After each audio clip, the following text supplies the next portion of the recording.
Bom, galerinha, então vamos aí partir para o sexto filo do reino animal, que é o filo Annelida, ou simplesmente o filo dos Annelídeos, ok? Bom, então esses animais, podem ser terrestres, podem ser aquáticos, tá? Eles têm, como você pode observar aqui nas duas imagens, aqui eu tenho uma sanguessuga e aqui eu tenho minhoca. Então esses são os principais representantes dos anelídeos, tá? Então você vê aí que eles têm um corpo assim vermiforme, tá? Só que diferentemente dos vermes que nós vimos anteriormente, eles apresentam o corpo, isso você pode ver bem aqui na imagem, formado por segmentos que nós chamamos de metâmeros ou simplesmente anéis. Tá aí a palavra anelídeo, seria portadores de anéis. Então, essa característica de apresentar esse corpo dividido em segmentos, em metâmeros, nós chamamos de metameria.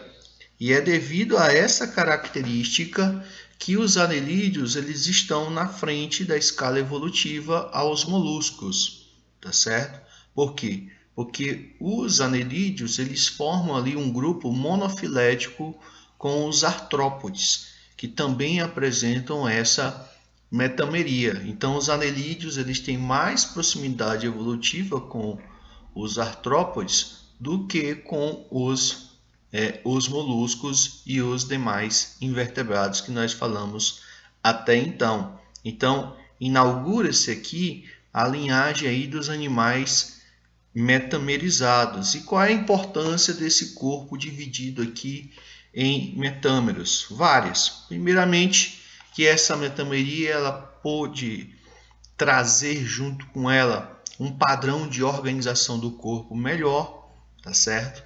Isso permite, por exemplo, o aparecimento de apêndices, que vai ficar mais claro isso no grupo dos artrópodes, como asas, patas. Essa metameria também permitiu o surgimento de blocos musculares e isso permitiu a esses animais uma variação de movimentos, de possibilidades de mudança de direção do que os demais invertebrados falados até então. Isso permite eles caçarem melhor, fugirem dos seus predadores, explorarem o ambiente de maneira melhor, tá bom? Então, essa é a grande apomorfia do grupo dos anelídeos, a grande novidade evolutiva, que é a questão da metameria. Bom, eles são bilatérios, são triblásticos, são esquizocelomados, beleza? E são protostômios, termos esses que vocês já conhecem o significado, beleza?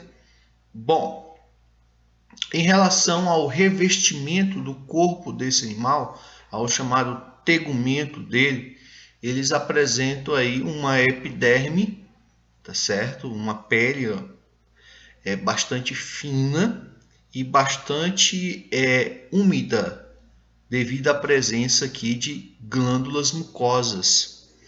E essa pele úmida e permeável, ela vai facilitar nesses animais aqui a respiração cutânea, que em minhocas e sanguessugas essa entrada de oxigênio e saída de gás carbônico ela acontece aí pela própria superfície do corpo do animal, tá bom? Além disso, percebe-se aqui nesse desenho a presença de cerdas. Essas cerdas elas vão auxiliar esses animais a se movimentarem no ambiente, tá certo? A se deslocarem no ambiente. Aqui elas eriçadas e aqui elas recolhidas. E aqui o detalhe de um corte transversal de um metâmero desse, mostrando aqui as cerdas, tá? Que seria como se fossem aí pezinhos que ajudam no deslocamento desse animal. Lembrando que essas cerdas são formadas pelo mesmo material da rádula dos moluscos, que é o polissacarídeo chamado de quitina. Atenção especial, pessoal, com a quitina. A quitina, que é encontrada nos fungos, na parede celular dos fungos, ela também é encontrada em diversos animais, na rádula, nos moluscos, nas cerdas dos anelídeos e no exoesqueleto dos artrópodes. Professor, mas eu nunca consegui enxergar numa minhoca essas cerdas. Na verdade, elas são muito pequenininhas. Você é capaz de sentir elas. Se você passar assim, o dedinho por baixo de uma minhoca, você vai sentir ali como se tivesse, como se fossem pequenos espinhozinhos embaixo, que vai dar uma sensação na ponta dos seus dedos, e aí você vai perceber ali a presença dessas estruturas, as cerdas, tá bom? Bom, você percebe aqui também nesse corte transversal da minhoca, que é o carro-chefe do grupo, você observa que é a questão desses blocos musculares, com músculos circulares, músculos longitudinais, o celoma, aqui em amarelo, tá bom? E aqui você vê a questão do intestino, que apresenta essa, vamos dizer assim, essa evaginação chamada de tiflossole, que nós vamos falar mais na frente. E além disso, a questão dos vasos sanguíneos, que será comentado também mais na frente. Então vejam só, essa forte musculatura e esse surgimento de blocos musculares permitiu nesses animais aí uma capacidade de locomoção, tá? Bastante eficiente. Então você vê aqui, por exemplo, que ocorrem contração dessa musculatura que envolve cada metâmero, e isso permite criar, impulsionar tanto o alimento no tubo digestório, como também impulsionar o líquido que percorre o celoma, tá certo? Você vê aqui nesse caso, por exemplo, ó, uma minhoca que está se deslocando nesse sentido aqui, tá bom? Apontado pela seta. Então você percebe que ocorre uma contração de determinada parte da minhoca, aqui na região da cabeça dela, e aí esse líquido do celoma, o líquido celomático, ele migra, permitindo a expansão do animal, tá certo? E aí ocorre aí um inchaço de uma determinada região, onde as cerdas são eriçadas para fixar a minhoca no lugar, e aí isso vai criando uma onda no sentido contrário, onde essa parte do corpo ela vai sendo recolhida na direção do sentido aí do movimento, tá bom? Então lembrando que essa onda de contrações que permite o deslocamento da minhoca, isso vai ser também, né, responsável pelo deslocamento do líquido celomático e também pelos movimentos peristálticos, ok? Bom, o sistema digestório desses animais ele é do tipo completo, ou seja, tem boca e ânus, assim como nos moluscos e nematomídeos, que nós já falamos, então não é novidade evolutiva. A digestão deles é exclusivamente extracelular em todos os grupos, tá certo? E aí, como eles são animais, por exemplo, no caso das minhocas, como eu falei para vocês, que se alimentam ali são animais detritívoros, se alimentam ali de detritos, buscando ali matéria orgânica. Então, junto com aquilo, é engolido partículas do solo inorgânico, tá certo? E daí a importância, como nós vamos falar aí, das minhocas para gerar fertilidade no solo. Então, esse alimento, esses detritos, junto com o solo, com todos os agregados do solo, eles entram pela boca, passam por uma faringe, esôfago e chegam aqui no papo, que é uma cavidade que tem a função de amolecer o alimento junto com as partículas de solo, que tem glândulas liberando aí uma espécie de muco. Aí tem a moela, que é uma espécie de moedor, tá certo? Um triturador. E aí essas partículas inorgânicas que são ingeridas junto com as partículas orgânicas, elas ajudam também nesse processo aí de moagem do alimento. tá bom? E aí inicia-se aqui o transporte do bolo alimentar pelo longo tubo digestório, onde existe essa evaginação no teto do intestino, chamado de tiflossole ou tiflossolis, e que tende a aumentar aqui a área de absorção, funcionando aí como as microvilosidades, as vilosidades e as microvilosidades que existem no nosso intestino, ali, principalmente na região do duodeno. Então, o tiflossole ele tem essa função aí como se fosse uma microvilosidade para o anelídeo, tá bom? E aquilo que não é absorvido ao longo do intestino vai ser eliminado aqui pela região do ânus. E aí o que acontece? No ânus é eliminado o solo com partículas orgânicas, que nós chamamos de humus, só que em tamanho menor. E aí a importância das minhocas para a fertilidade do solo, porque como são detritivas, eles vão pegar essas partículas orgânicas maiores e quebrar em partículas orgânicas menores. E isso vai facilitar, por exemplo, a ação e aumentar a eficiência da ação dos decompositores para liberar os nutrientes para as plantas, para os produtores da cadeia alimentar. Beleza? Bom, em relação ao sistema circulatório, o sistema circulatório em todo o grupo ele é fechado. Você já sabe o que isso significa, ou seja, o sangue está sempre seguindo aí, como mostra aqui no esquema, dentro de vasos sanguíneos, tá certo?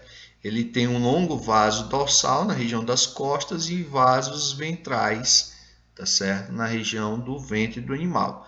E interligando isso, nós temos vasos laterais. E alguns desses vasos laterais, eles funcionam como câmaras cardíacas, ou seja, eles têm a capacidade de se contrair, certo? Então, o sangue ele migra aqui pela região dos vasos, do vaso dorsal, entra nessas câmaras, são 5 pares de câmaras, como se fossem 5 pares de coração.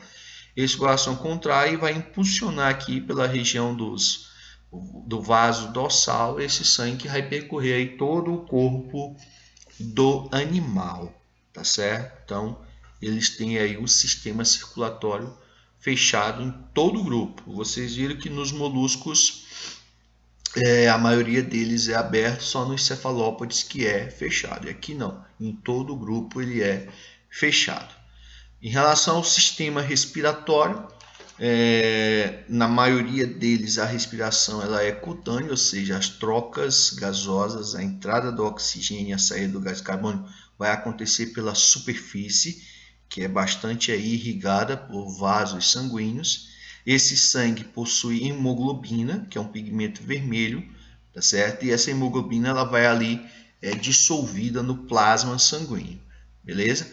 Já nos poliquetos, que são anelídeos aquáticos, essa respiração ela vai ser por brânquias, vai ser uma respiração branquial, que ficam nessas extremidades, na lateral dos animais, desses poliquetos, tem essas extremidades, essas projeções, chamadas de parapódios, onde se localizam aí as brânquias responsáveis por absorver aí o oxigênio dissolvido na água. E aqui também é encontrado nessa região dos parapódios muitas cerdas, por isso que eles são chamados de poliquetos. A gente vai já falar sobre o critério principal de classificação dos anelídeos. Bom, o sistema excretor deles é representado por metanefrídeos, e aqui o detalhe, você tem um par de metanefrídeos por cada segmento, ou seja, o sistema excretor deles é bem mais desenvolvido que nos moluscos.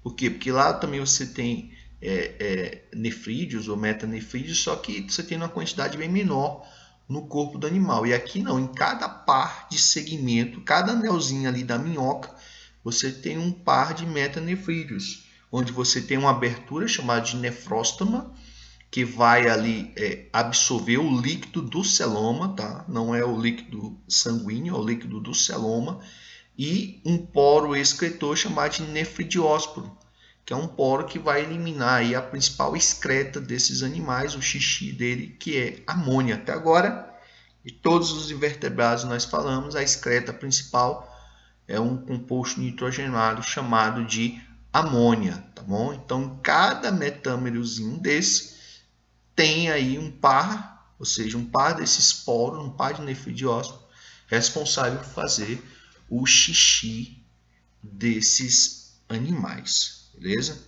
Bom, o sistema nervoso deles recebe a mesma classificação dos moluscos, que é o sistema nervoso ganglionar ventral, onde os gânglios ficam na região do ventre. Temos também aqui os gânglios cerebrais, que ficam na região ali da cabeça. O detalhe é que em cada par de metâmero, em cada metâmero desse, nós encontramos um parzinho de gânglios nervosos, tá bom? E ligado a esses gânglios, interligando esses gânglios, nós temos aí cordões nervosos longitudinais, 2 cordões nervosos longitudinais, tá certo?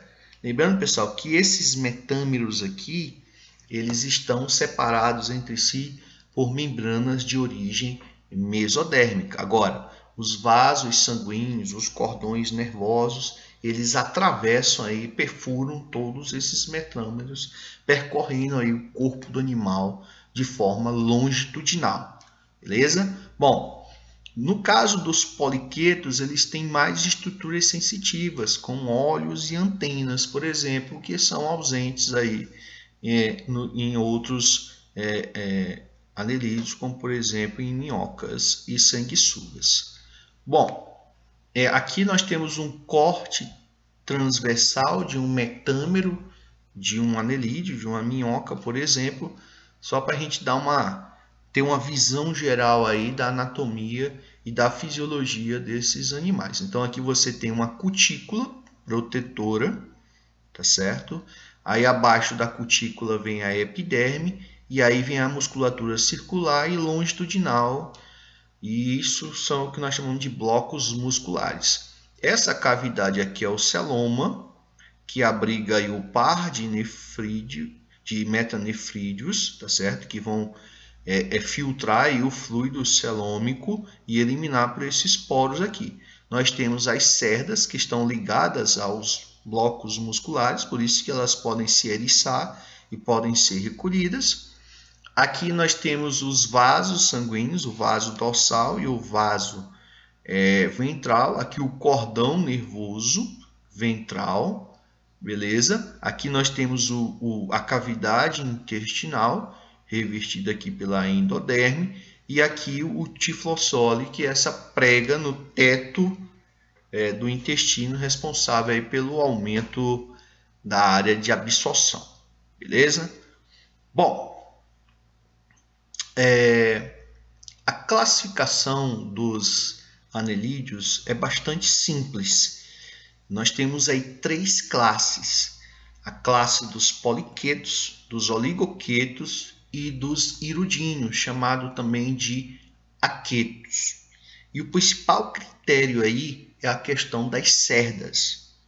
Poli quer dizer vários. Várias o que? Cerdas. É um animal, é o anelídeo que mais cerdas, mais esses pezinhos quitinosos tem.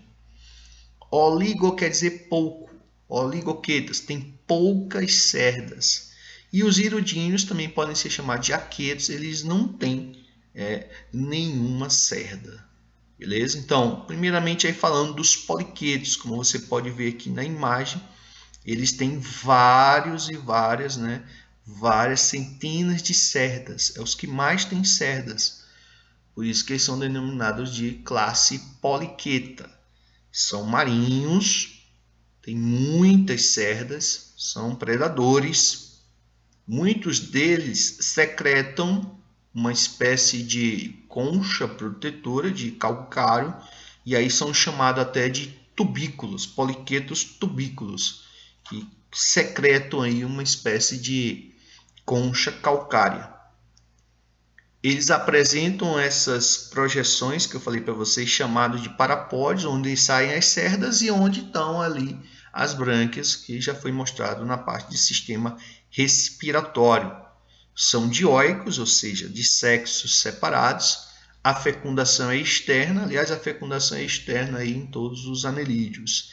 E tem desenvolvimento, são os únicos anelídeos com desenvolvimento indireto, e a larva deles é chamada de larva trocófora. Aqui nós temos os nereis, né, da espécie Nereis virin, e Eunice viridis, que é o chamado aí palolo, tá bom? Bastante apreciado aí. Você tem diversos poliquetos aí, como o caso do palolo, que são bastante apreciados aí como frutos do mar, entrando aí, por exemplo, num dos ingredientes ali das famosas paellas espanholas, ok? Bom, nós temos também os oligoquetos, tá certo? Os oligoquetos são os que têm poucas cerdas, tá certo? É o que, em termos de quantidade, bem menor aí que os poliquetos. Outra questão é a presença no corpo do chamado clitelo, que representa-se uma região que ganha destaque na minhoca, por exemplo, que é o carro-chefe aqui dos oligoquetos, tá bom? Então, na região do oligoqueto, as cerdas, os anéis, eles são maiores, né?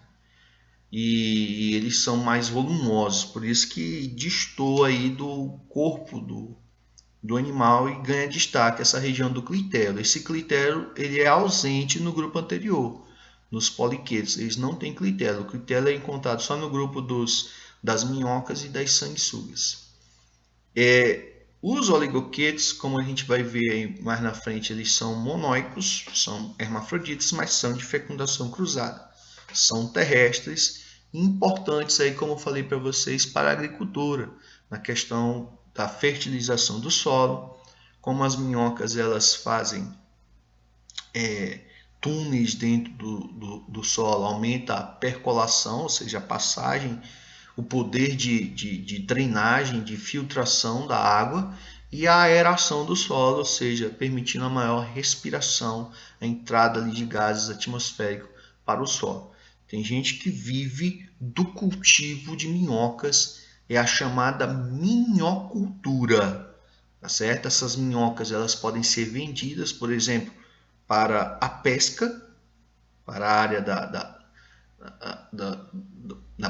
da indústria pesqueira, e também pode ser vendidas aí para aqueles que são produtores de solos umíferos, ou seja, solos ricos em matéria orgânica, que são muito utilizados, por exemplo, aí pelo pessoal aí da chamada produção dos alimentos orgânicos, a agricultura orgânica, tá certo? Tem um valor comercial bastante elevado, beleza? Bom, continuando aí sobre os oligoquetos, falando sobre o seu processo de reprodução, como eu falei para vocês, as minhocas elas são monóicas, são hermafroditas, mas assim como lá a gente viu nas planárias, elas são de fecundação cruzada, elas não conseguem se autofecundar.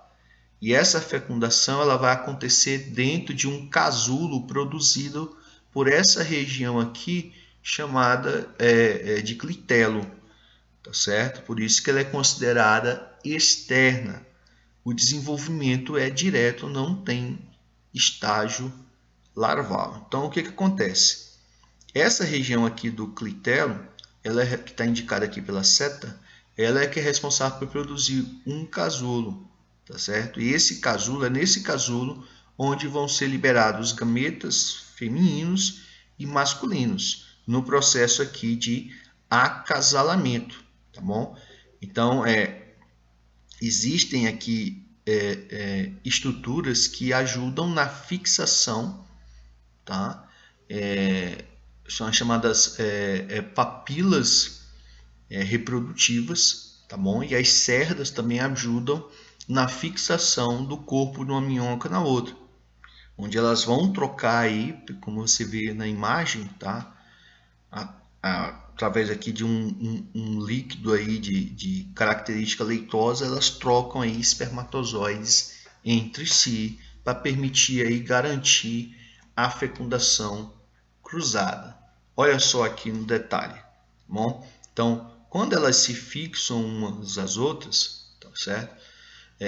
O que acontece? Você tem aqui as chamadas, nessa região desse orifício aqui, tem as chamadas papilas copulatórias, que funcionariam como pênis. E aí essas papilas, elas vão depositar, essa aqui vai depositar nos chamados reservatórios seminais ou receptáculos seminais. Então, uma enche os receptáculos seminais da outra de espermatozoides. Aí o que acontece? Quando isso ocorre, o clitelo, as células do clitelo começam a secretar uma espécie de substância gelatinosa composta de mucopolissacarídeos, que é o chamado casulo. Neste casulo vão ser liberados os óvulos dessa minhoca, e aí quando ela passar por essa região aqui dos receptáculos seminais, ou chamadas espermatecas, vão estar lá os espermatozoides daquela outra minhoca que derramou aqui, como eu mostrei no início do processo, derramou aqui os seus espermatozoides. E aí é nesse casulo que vai ocorrer a fecundação. E esse casulo aí desliza em direção à cabeça e é eliminado aí cheio de ovos com minhoquinhas dentro. E aqui nessa imagem você vê aqui os casulos com os ovos das minhocas, certo? E aí a partir daí eclodem minhocas, não tem estágio aí larval. Mais um detalhe aqui, tá bom? Então você tem aqui a fixação, que se dá de uma minhoca a outra, elas ficam em sentido contrário, em sentidos opostos, tá bom? E aí trocam espermatozoides, esses espermatozoides entram lá nas chamadas espermatecas, aí o casulo começa a ser produzido. Ela libera os óvulos nesse casulo e o casulo vai deslizando em direção à cabeça. Quando chega na região das espermatecas, os espermatozoides usam esse líquido aqui gelatinoso para fecundar aqui, chegar aos óvulos. E aí esse casulo é eliminado junto de ovos, tá certo? E aqui nós temos a imagem real aí do acasalamento, tá? Onde aqui elas estão aqui é liberada aqui uma espécie de líquido leitoso, onde ela está enchendo aqui as espermatecas da outra com espermatozoides para a posterior liberação do casulo, que quando ele passar aqui por essa região, quando ele passar aqui pelas regiões, aqui a cabeça dela, ó, e aqui a cabeça da outra, por isso que elas ficam assim em sentidos opostos. E aí quando o clitelo produzir o casulo, ele vai deslizar na direção da cabeça, e quando passar aqui nessa região que está recebendo esse líquido leitoso, vai ocorrer aqui a fecundação, tanto em uma quanto na outra, beleza? Então isso garante aí um processo bastante eficiente em termos de número, são muitas minhocas produzidas aí, tá? Por cada indivíduo adulto desse.